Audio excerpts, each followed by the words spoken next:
오늘의 책은 스콧 영의 울트라 러닝입니다. 챕터 1. MIT에 가지 않고 MIT 4년 정복하기.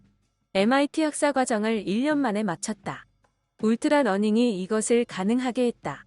챕터 2. 울트라 러닝의 시대가 왔다. 직업을 위해, 개인의 삶을 위해 필요하다. 기술의 발전으로 쉽게 배울 수 있다. 챕터 3. 당신도 울트라 러닝을 할 수 있다. 무엇을 어떻게 배울지 결정하고 계획한다.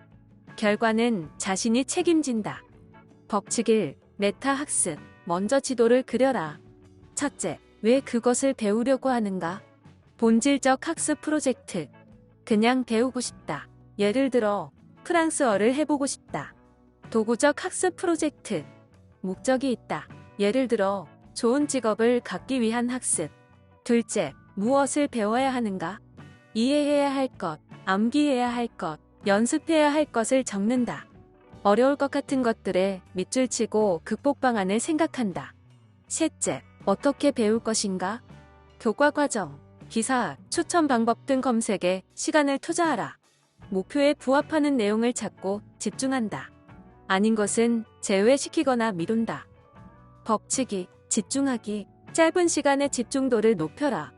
첫째, 시작하지 못하고 꾸물거리고 있다. 꾸물거리는 것을 인지, 왜 하기 싫은지, 또는 왜 다른 것을 하고 싶은지 생각하자. 5분 규칙. 5분만 집중해보자 생각하고 시작하라. 포모도로 기법. 25분 집중. 5분 휴식. 둘째, 집중력 유지. 저항을 이겨내는 높은 강도의 학습으로 좌절의 시기를 넘어서며 집중해야 한다. 자신의 일정, 성격, 작업 흐름을 고려해 집중력을 유지하는 방법을 찾아야 한다. 셋째, 나에게 맞는 최적의 상태. 커피숍에서 복잡한 업무를 하는 사람인지, 작은 일도 도서관에 가야 하는 사람인지 스스로 시험해보고 알아내야 한다. 법칙 3. 직접 하기. 목표를 향해 똑바로 나아가라.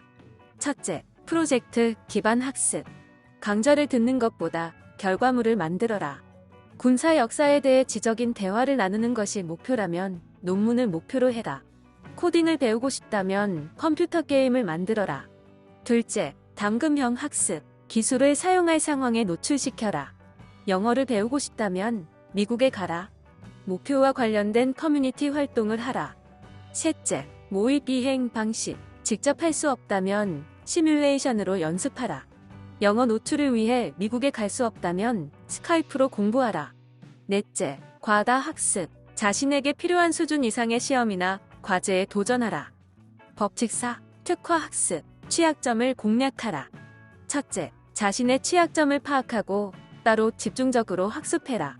농구를 연습할 때 레이업 슛이 취약점이면 따로 시간을 내 집중 훈련한다. 언어를 연습할 때 어려운 억양이 있으면 따로 모아서 연습한다. 둘째, 직접 하기. 취약한 부분 분석. 특화 학습. 직접 하기로 돌아가서 학습한다. 법칙 5. 인출. 배운 것을 시험하라. 첫째, 책을 덮고 기억해내려고 애써라. 둘째, 인출을 위한 유용한 방법들. 낱말 카드 사용. 자유 회상. 공부 후 빈 종이에 기억나는 것을 모조리 적는다. 문제집 방식. 공부를 하다 나온 기록할 내용을 문제로 적고 나중에 푼다. 도전 만들기. 책을 보다 새로운 기술이 나오면 예시로 표현해서 기록한다. 예를 들어 프로그램 알고리즘의 의미 공부 시 코드로 작성한다. 클로즈북. 공부 후 책을 덮고 개념도를 작성한다. 법칙 6. 피드백. 날아드는 조언을 피하지 마라. 피드백의 중요성은 다 안다.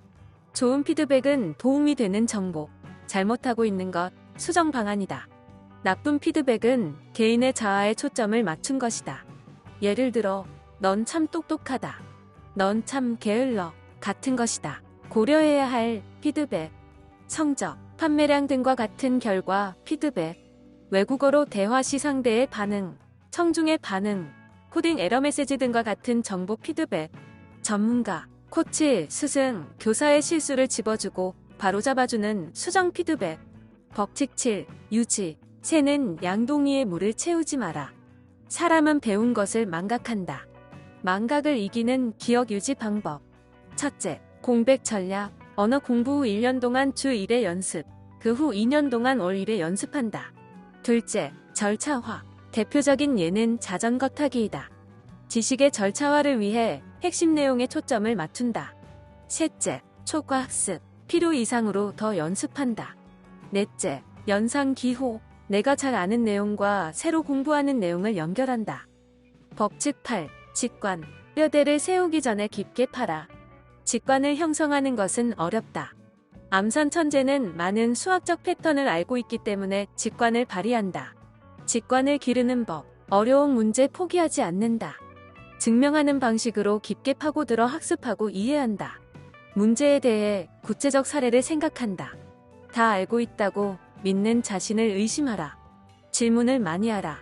법칙 9. 실험. 자신의 안전지대 밖을 탐험하라. 숙련될수록 실험을 하고 자신의 길을 찾아야 한다. 실험 전략. 첫째, 따라하고 창조하기. 반 고흐처럼 그리고 싶다면 그의 그림을 따라 그려봐라.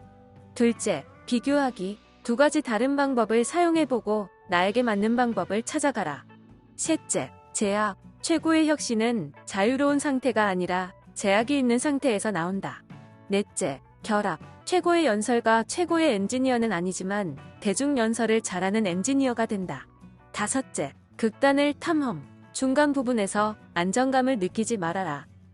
챕터 13. 나의 첫 울트라 러닝 프로젝트 시작하기. 1단계, 조사하라. 범위를 정해야 한다. 좁은 범위에서 시작해 확장해 나가는 것이 좋다. 책, 동영상, 수업, 멘토, 코치, 동료 등 자원들을 결정하고 준비한다. 벤치마킹 대상을 조사한다. 직접 연습 기회를 찾는다. 2단계, 일정을 계획하라. 3단계, 계획을 실행하라. 9개의 법칙에 따라 목표를 이뤄가라. 4단계, 결과를 검토하라. 5단계, 유지, 재학습, 숙련. 챕터 14. 울트라 러너는 어떻게 탄생하는가? 1. 일찍 시작하기. 어렸을 때 시작해야 한다. 2. 전문화하기. 한 가지 분야에 초점을 맞춘다. 3. 연습을 놀이로 만들기. 4. 긍정적인 강화 만들기. 5. 강압은 절대로 깊이 있는 교육적 결과를 만들지 못한다.